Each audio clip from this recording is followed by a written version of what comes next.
Now I start my statement in my national capacity. السيد الرئيس. Mr. President, my country, Syria, has been seeing over the recent past painful events as a result of terrorist acts implemented by extremist terrorist groups that use unconventional criminal methods based on radical takfiri religious fatwas issued by instigators who reside in countries that are well known to all people. These takfiri religious extremist groups use suicidal agents, booby-trapped cars, explosive bills, and explosive ordinances to strike at targets of vital utilities and infrastructure in order to inflict widespread death, destruction, and terror among the citizens.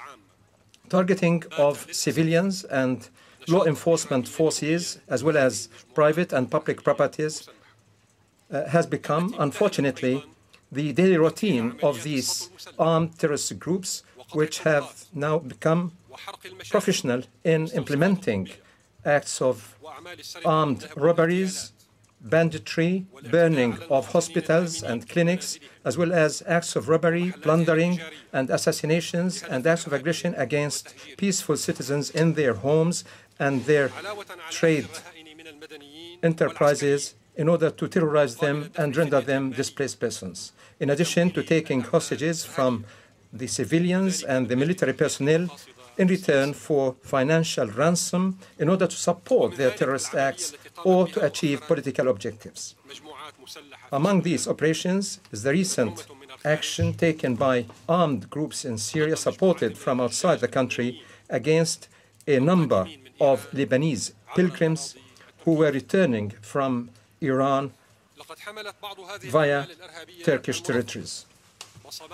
Some of these organized terrorist acts bear the fingerprints of the Al-Qaeda organization and its ideology in terms of killing, dismemberment, and mutilation of bodies, and the killing of entire families on the basis of sectarian basis, and implementing simultaneous suicidal bombings in more than one place in order to terrorize the Syrian society.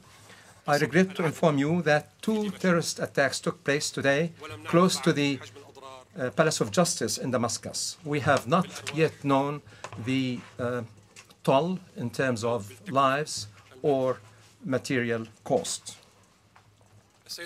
Mr. President, these terrorist operations of this nature could not be implemented without adequate financing and support in terms of providing money, weapons, or persons, or through media and political coverage for these groups that implement these operations. It is indeed regrettable that some Arab and regional states, as well as others, do provide these facilities to armed terrorist groups in order to undertake terrorist actions in my country, Syria. In fact, those countries have pledged openly in broad daylight and in conferences where organizers claim that they are friends to the Syrian people. Those countries, I say, have pledged to provide support in terms of weapons, money, training, and to provide safe sanctuaries to the terrorists and to allow them to implement terrorist acts springing from their territories. The interception of the ship Lutfallah II, which was intercepted, has demonstrated the involvement of Arab and non-Arab countries who were planning to send lethal weapons to terrorist groups in Syria in order to inflict killing and destruction. Reform is the legitimate demand of all Syrians. Fighting corruption is a demand for 99.9% of the Syrian people. But reform and fighting corruption could not be undertaken via terrorist means. We have drawn the attention of the Secretary General and the President of the Security Council, all the data relevant to that incident, the incident of ship Lutfallah II, in addition to information related to the activities of smuggling weapons and terrorists across borders from neighboring countries. Mr. President, the mass media instigation of terrorism inside Syria has unfortunately become a de facto painful intervention from which all the Syrian people are suffering and requires due and impartial and requires dealing with it with due impartiality and seriousness. Recently, the terrorists have been using information and communication technologies provided openly by some of those countries that suffered from the scourge of Irhab. But unfortunately, these countries call this technology as non-lethal weapons. We also have seen TV channels directed at the Syrian society that broadcast extremist religious ideology that incite terrorism, killing, and sectarian and religious sedition supported by some of countries and radical groups. It is a striking paradox, ladies and gentlemen, that at the same time, some Syrian satellite TV stations have been banned by a resolution taken by the League of Arab States, in addition to the sanctions, unilateral sanctions taken by the European Union against the Syrian Radio and Television Corporation, as well as the sanctions taken before that by the United States administration against some Syrian information. This fierce campaign against private and public Syrian media has encouraged the so-called peaceful terrorist groups to implement a terrorist attack against the headquarters and buildings of the Syrian Ikhbariya news TV station and the assassination of 4 Syrian journalists who are totally innocent, in addition to 5 administrative staff, after tying their hands, and the full explosion of the entire building. It is indeed sad, ladies and gentlemen, that at a time when we are discussing the United Nations Global Counterterrorism Strategy,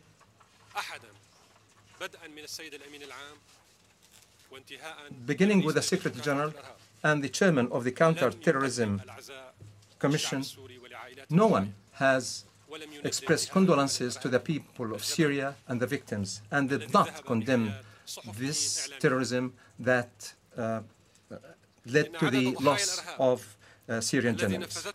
The number of terrorism victims committed by terrorist groups in Syria is constantly on the rise.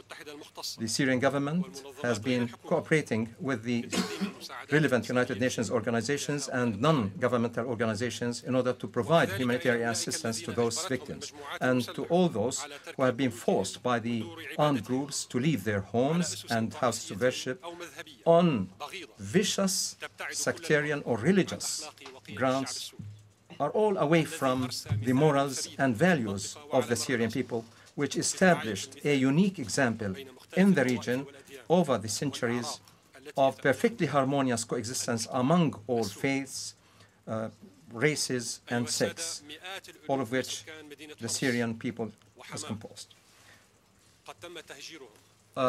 Hundreds of thousands of people of Homs and Hama have been displaced outside their homes and have been expelled. 110,000 Christian Syrian citizens have been expelled en masse from their neighborhoods. Their churches have been occupied. They have been intimidated.